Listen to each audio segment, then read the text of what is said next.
Hello and welcome to the Society of Hospital Medicine's Glycemic Control Program Overview. Today I will be walking you through 3 areas that are associated with our program offerings, which includes SHM's website, our online community area, as well as our data center.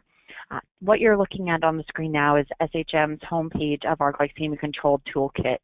Here is where, if you have not already done so with your team, we highly recommend that you download our implementation guide, which was last updated in the summer of 2015, and preview a lot of great information within in there related to order sets, protocols, interventions, and a lot of great resources and tools in that area. A lot of information is also posted on our website, but it's handy to have the guide downloaded as well. In addition to these resources, we have a lot of information around our program offerings that is posted on our program page. So you can learn more about the program, watch a benchmark webinar from a couple benchmarks back that you can review and see the highlights of that. We also have some case studies posted so you can hear other site success stories, a couple publications that I will highlight at the bottom of the page, as well as if you click for some C-suite support, you can also click here if you have not obtained your institutional support to be a participant of this program. You can come here and find the fact sheet and PowerPoint information, other sites that have participated in the initiative, both past and present. So a lot of good resources to review if you haven't had a chance to already do so. So our online community, going on to our next area, is an area that participants are granted access to. And this is the landing page of the community. We have over here where the Glycemic Control Toolkit is. This will link us back to where I just showed you on SHM's website with our online tools and guides to make sure that you have access to that. The site shared resources has a number of shared information, both from experts that we work with through the past several years, as well as our sites. Some things that I'll highlight more specifically are some protocols that are listed here that people have shared and provided samples of. Educational patient information is also included. These diabetes campaigns and initiatives are really great as well, so I definitely recommend going through some of those. And then we also post, and I'll get more into our benchmarking down the road in this session, but our benchmarking report is posted in here, and benchmarking happens twice a year with all the active participants, and then both the report and a webinar will be hosted for everyone to attend, which is also recorded and then housed in our community if anyone is not able to participate in the live session. So all those resources can be found under Site Shared Resources. Our discussion forum is a great way to reach out to other participants and experts within our glycemic control community. You can search in the search bar previous topics on DKA, order sets, potentially reach out around your EMR systems if you have questions. So it's a great way to ask what others have done, what others have been successful in, and try to get feedback to help move your team forward. The webinars section, again, this is also another area where you can come and preview the benchmark report that I mentioned, the webinar recordings that we have twice a year get posted on this site. And then further down, we have a CME series for participants to partake in over the next year, so probably through 2017, you'll have access to some free CME information, both related to glycemic control and some quality ones as well. And then further down, you'll see some previous webinars that we have from past mentoring initiatives that we thought were useful to post in here and keep up for others to listen to. So if any of those topics are of interest for you to learn a little bit more about, those are also here for you and your team to preview. Listed under the expert page are SHM experts. Dr. Greg Maynard is currently the lead of the initiative for our glycemic control program. He helps to work on the benchmark report as well as oversees and supports some very detailed questions from sites. So you may be hearing from him as well as SHM's project manager throughout your next round of being a part of this program. And then all the other experts that we worked with along the years are also in tune with this community. They might be able to provide feedback and be of support as well. The data center area will link you to where you'll log in to submit your data to. So this is just an extra link over to that area, and we will be previewing that portion in just one moment. And then again, the site profiles area links you back to our SHM webpage of both past and present participants. But this can kind of give you a sense of who's been a participant over the past several years and kind of where everybody's located.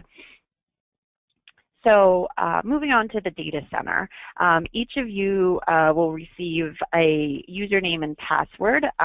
We allow up to 5 participants to access our data center area, and then an unlimited amount of people can have access to the online community that we were just previewing. So once you're granted access into these 2 areas, this is where you'll come in to submit your data. Initially, SHM will build this hospital profile page for you, so you will have all your demographic information in here. If you want to reconfirm that your hospital type and region, and if your EMR system is accurate, if you have computerized physician order entry, those are like things that we like to track to kind of know what our hospitals have up and running, as well as reconfirming your bed size.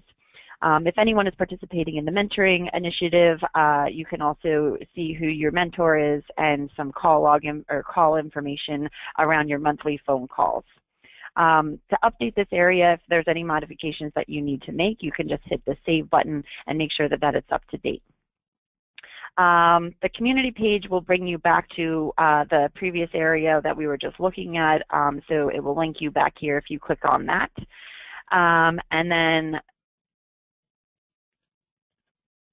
going to the data, this is a pretty big portion of what you're going to be coming in here to do. So under the data tab, you will have an upload BG data, a unit tab, and the glucometrics report tabs. I have a few others just from an administrative point of view, but you only have those 3 tabs. From here, you will see a few starting off tips around submitting data. So it tells you in this area how you need to save your spreadsheet or what needs to be saved as an Excel CSV file. And it also lets you know that you can't exceed 3 megabytes worth of data. I'm going to pause and move over to show you what your data needs to look like for submission.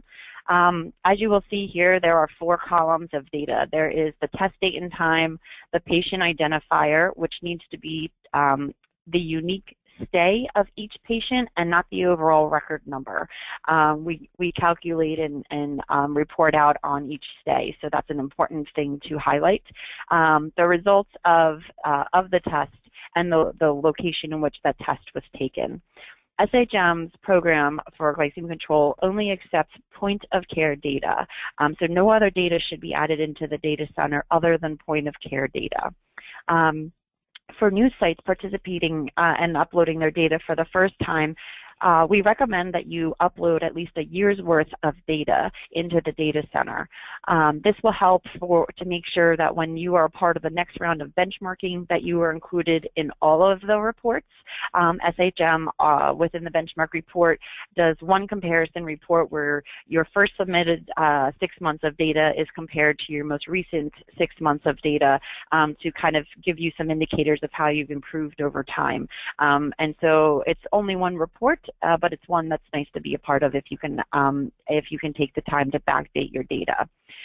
Other questions that come up around data are that you can submit multiple months in, especially when you're backdating your data, you can submit multiple months as well as multiple units into one file and submit into our data center. Again, the only real limitations is that you cannot exceed 3 megabytes. So if you have a large institution and a lot of data that you're submitting, then you may have to just double check your file size to make sure that it's the proper size in order to upload. But again, you should be able to upload multiple months and multiple units. Sometimes you might even be able to do either in a quarterly basis or 6-month basis or potentially even a whole year. It just depends again on how large your institution is. Another thing I will point out is that the headers of this file need to appear exactly as you see them. And I will note that this is also indicated on and saved so that you know what needs to be included in each of the columns, and then you can even copy and paste this right out into your files so that way you can make sure that it's proper. And will be received to upload. The biggest thing I'll point out is, again, this says test date and time, patient ident, not identifier, result, and location name. There cannot be any spaces or anything changed. It needs to appear exactly as you see it. Some other questions that do come up are around how do I obtain my data? Some sites have not even had to pull data like this before and are in question of how to do that. And that's something you're going to have to internally ask your either tech team. If you can pull it out of your EMR systems, you might have to reach out to your labs. You need to find out where do your point of care tests go and how can you extract that data. So that's actually an internal question that you will need to find out for yourselves. Another question that comes up is who needs to be uploading this data into the data center. Again, that is up to you and your team to decide. Most often, it's normally there's normally one person that will be pulling the data from your health system and then submitting it into our data center. So sometimes that's the same person, sometimes one person is pulling it and another person is uploading. But these are all things that you'll need to determine who these proper people are in order to do this. How long does data take to submit? The first round of submitting your data does take maybe anywhere from 20 to 30 minutes, especially just because there could be multiple files that you're uploading and because you're adding about a year's worth of data. On a regular ongoing basis, you will be asked it is recommended that you submit data on a monthly basis, and that upload typically only takes about anywhere from 5 to 15 minutes. As long as you have your file ready to go, you will log in, and again, it should only take about 5–10 minutes to upload your data, confirm the details that you're ready to go, and be able to report out after that. So it isn't a long process, which is a really, I know, good thing because not everyone has a lot of extra time. So to have this short and easy, and that's just nice to have. So how do I upload my data? You will be uploading your data by hitting this browse button, selecting your file that you would like to upload, hit open, and then you will see your file name appear right next to the browse button. Upon hitting the browse button and adding your file, you will hit the submit button down at the bottom. From here, there are several steps that you will need to take in order to submit your data. We have a detailed step-by-step document that will walk you through the upload process. But basically, you will be confirming your units, that these are the proper units that you want to be adding. You will confirm and receive a message at the end of the process that indicates your upload has been successful. The upload process is a little bit of a two-part process. You will receive a notification upon submitting and going through the steps that I just mentioned, saying your data is successfully uploaded. Following that, the person who has logged into the system and submitted the data will then receive an email notifying them that their data is now ready to view. It takes a few moments to aggregate the data on the back end, and that's why an email notification will be sent. Once your data is ready to view, you can log back in and view your unit tab. Here, if this is your first time submitting data, you will see all your units listed under the unit name, but you will notice that your care type and your unit type are not identified. This is really important to go in and do for each of the units, or else you will not be able to pull the data into our reporting system. It will not appear when you go to pull the reports. So the way you update each of the units is you would click on the unit name, and you will see, again, the care type, the unit name listed, the care type, and the unit type. You will either mark these as critical care, non-critical care, or other, as well as the unit type being a mixed medical, surgical, or one of the following below. From there, you can hit save, and then make sure to go back and do this for each and every unit that does not have that profile area updated. Once you have successfully updated both the care type and the unit type, you are now ready to go and view your data. You will go to the Glycometrics Reports tab.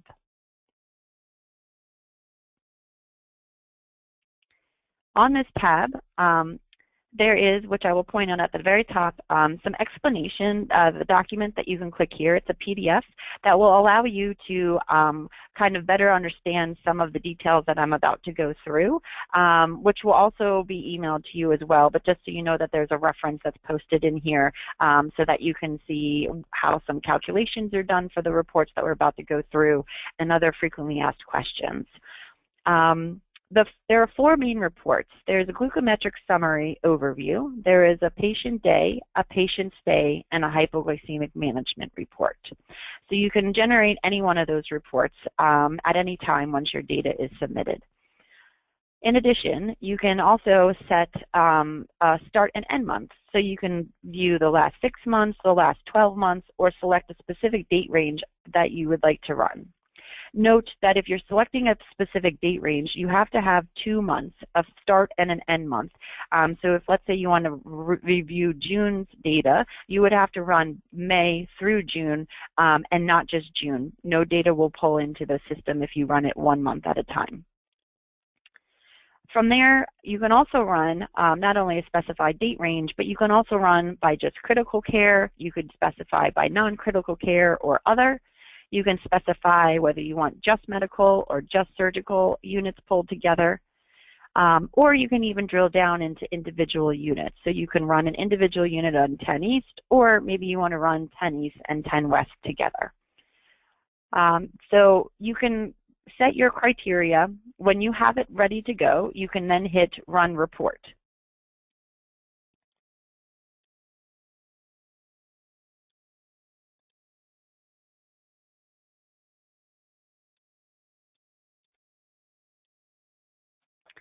You'll see at the top of your screen that there will be a processing notification that it's thinking to pull your report, and then after each time you run the report, you'll have to scroll to the bottom of the page to be able to view it. Here again, it will tell you the report name that you have selected. It will tell you if you set any criteria, what that criteria was, as well as then a view of the report itself. So the summary report really summarizes the patient stay, the patient day, and the hypoglycemic management reports into one area. So this summarizes the other 3 reports that we will preview. There is also, again, so this will give you your exposure, the number of counts, the mean, the median. It will give you your glycemic control, the readings in range, your safety events. So if there's you know, any low or highs, you can kind of see how you're doing with them, as well as your hypoglycemic management of how you're documenting and your time to resolution. So that's really helpful information. And again, the individual reports for these areas drill down even further. You'll also see a patient stay means. You can hover over these areas to see exactly the numbers of where things stand, but it gives you a sense of how you're doing with that. Your patient day means as well as listed. All reports give you the option to extract this table area that you see. So all the reports will have a table of information, data listed that you can export to Excel by clicking on one of these files. So Excel or CVS you can submit export to. Or if you have an option to save documents as a PDF, you can go, instead of actually printing this, which it will allow you to do as well, but you can say that you want to save it as a PDF file by hitting print to PDF, hit OK, and then be able to have both the chart and the graphs included. If you don't have a PDF, which some institutions do not, depending on if their IT has allowed them to have PDF within their system, you might just need to reach out to your IT team to add that. There is a free one if your system does not have a PDF option at all that you can go online, and I believe you should be able to download what's called Qute PDF, Qute PDF. You can do a search for that and then work with your IT team to add that for access, because it's really helpful to be able to print these into PDF and then share them with your team. So that's the summary overview. The patient day report, I will run that as well.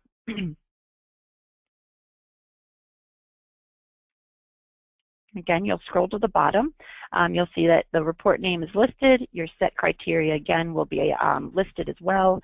And this will give you a month-by-month view of all the data that's been submitted for the time frame you have selected. The bottom row will be a summarization of the time frame that you have included. And again, this will give you your total number of patient days, the days with results less than 40 and less than 70. And again, just a lot of information here to go through. There is a lot of explanations that I indicated is in that document that SHM will share with you, but is also posted at the top of this page. So I won't go too far into detail around this. The patient day glucometrics with days less than 40 and less than 70 is below. Percent of days with day weighted mean equal to or greater than 180, and results above 299.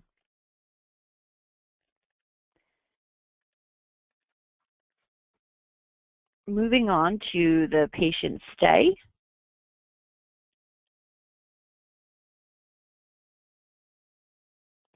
Again, the information will be listed at the top.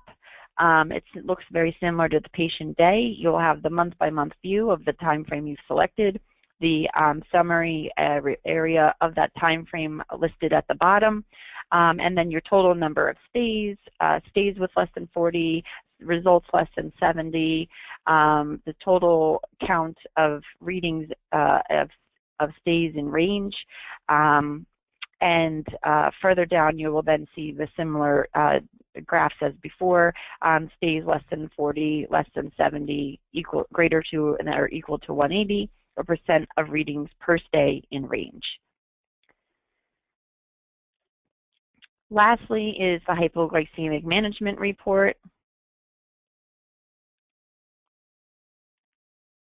This one takes just a few moments to pull up. It just has a lot of data that comes into this report.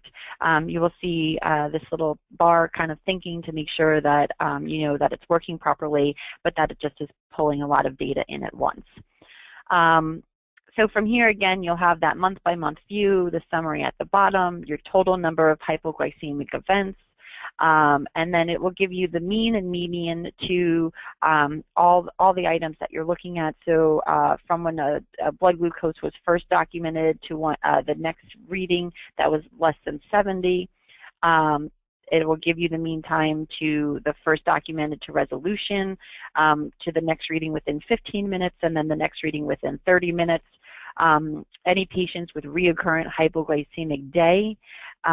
So a lot of great information. A lot of sites get excited about this report, and it is a good one to really kind of see how your units are doing, your overall performance is doing by care type, etc. And then you'll have your graphs below. So hypoglycemic events from the mean time when it was first documented, less than 70, to the next documented, from less than 70 to resolution, from less than 70 to the next reading within 30 minutes, and then the percent of patients with recurrent hypoglycemic day. So these are the 4 main reports. Again, this is a lot of quick information, but we do have more details in our report document that we can share with you, and that is again posted here at the top of the screen. And then in addition, if there's follow-up questions that may not be answered in them, please feel free to reach out to SHM's project managers to ask additional questions that you and your teams may have. I hope that this session was helpful, and a few ending notes that I will also indicate was that we have the benchmark report, which I know a lot of teams get excited about, and it's a really big perk of being a part of this initiative, but that each of the teams that are participants of the benchmark report receive a de-identified number twice a year. So the report is generally pulled in both the spring and the fall, and everyone is de-identified. If you have multiple hospitals enrolled, so if you have a whole health system that's participating, each health system, individual hospital will receive a de-identified number. You can list multiple hospitals within the report over here on this right-hand side of the screen, and be able to see multiple hospitals on these reports.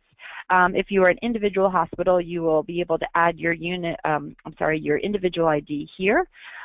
You can also view hospitals by type. So if you want to be able to see other academic centers or community hospitals, etc., you can highlight that and be able to see them throughout the report. Further down, you will see all the items that you see listed here in blue in this first column are all the reports that we have. So you can see it is a lot of reports. And then further over, you can see that there's an explanation or a description of each of those reports. So this tries to help give you a little bit of information around the reports, but more specifically, a webinar will be offered through SHM so that way you can better understand the reports, be a part of a live Q&A session with Dr. Maynard, and be able to better understand all the data that's presented here. There is an overview report, so here you can see how many hospitals on the next tab, which is a non-critical care overview, how many hospitals are included. So you see right now we have 99 included in the last round, how many units are included, as well as the total number of patient days and patient stays that are pulled from the last 6 months of data submitted into our data center as of May. And then your hospital information will be at the top of each of these report box areas to see how you compare to everyone else. And you can see the top quartile, the mean, the median, and the range, the total number of stays and patient days. So then you can see kind of where you fall in the range of all the information that's shared. So this is a summary report for both that you can see for both non-critical care as well as for critical care. You'll also be able, just kind of going through some of the reports, when you get to some of these bar charts, you can see that your hospital will be identified by the number in, the red highlighted one. It would be your institution because you added your de-identified number into the first tab of this report. And then you can see other hospital groups by academic centers, non-community, teaching, etc. So you could see how those, how you compare to others that are similar to you. Lastly, which a lot of people are a big fan of, is the scatter plot charts. So our scatter plot charts let you know which quartile you want to be closest to. So you want to be as close to this happy face as possible. It will let you know, and it'll be an indicator of if you've got both good hyperglycemic control and hypoglycemic control. And right now you can see this institution's doing pretty well, and that you will be highlighted and read again on these reports, and that you ideally, would like to be somewhere in this range. And the further you are away, the further, that's a little bit troublesome and something you might need to work on and be able to identify your hypoglycemic events over here or your hyperglycemic events, and knowing what you need to hone in on a little more. So everyone really enjoys these reports. It's a really big help for people to kind of assess both hyper and hypo at the same time. This, again, is just a preview of what these reports offer to you. There's a lot to comb through and understand. It is very helpful to join or watch the webinar around these reports to get an understanding of what you're looking at. If there's follow-up questions, you can definitely reach out to SHM once these reports become available and are posted in our community so that you can access it. Again, I hope you found today's session helpful, and if there's additional questions or concerns, please feel free again to reach out to SHM's project manager in order to better understand any questions or concerns you have, and we would be happy to help. Thanks so much. Bye.